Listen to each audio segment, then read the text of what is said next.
Isang nasawi sa Bontoc Mountain Province sa kasagsagan ng pananalasa ng bagyong Egay. Kabi-kabilang landslide at baha ang naranasan sa Baguio City at Karatig Probinsya.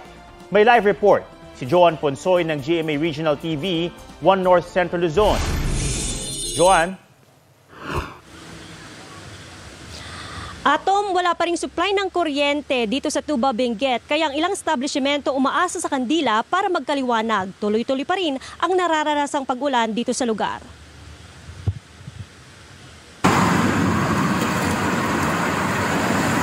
Malalakas na buhos ng ulan at hangin ang naranasan kaninang umaga sa Barangay Gibraltar sa Baguio City. Sa ibang lugar sa lungsod, mga nabuwal na puno ang tumambad matapos ang magdamag na pag-ulang dala ng bagyong Egay. May mga natumba ring poste kaya nawalan ng kuryente.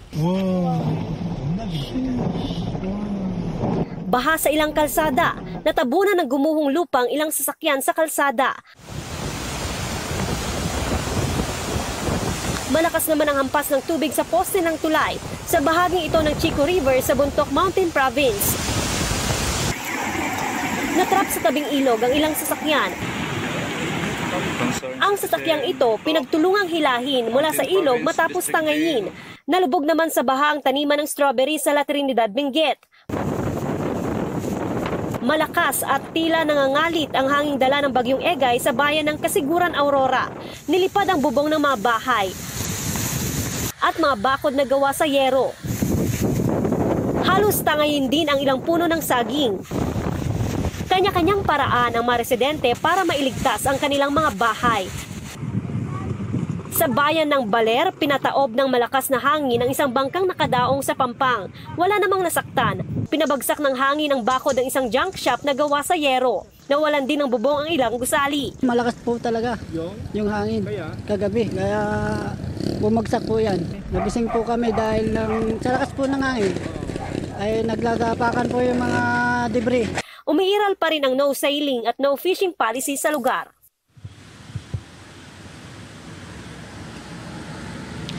Alam mo, Atom, meron tayong mga nakasabayan na mga sasakyan paakyat dito sa lugar at isa nga sa pinakabalakid ng mga motorista itong ginagawang kalsada. Dahil kung hindi mo naman kabisado itong daan at wala ring ilaw, talagang posibleng mahulog ka sa butas ng ginagawang kalsada. Sa tala naman ng Office of the Civil Defense Cordillera, mahigit 100 mag-anak na ang inilikas simula pa kahapon dahil nga sa epekto ng bagyong Egay. Atom?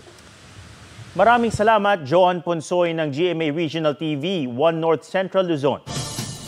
Huwag magpahuli sa mga balitang dapat niyong malaman. Maaaring mapanood ang State of the Nation at iba pang newscasts sa youtube.com/GMA News.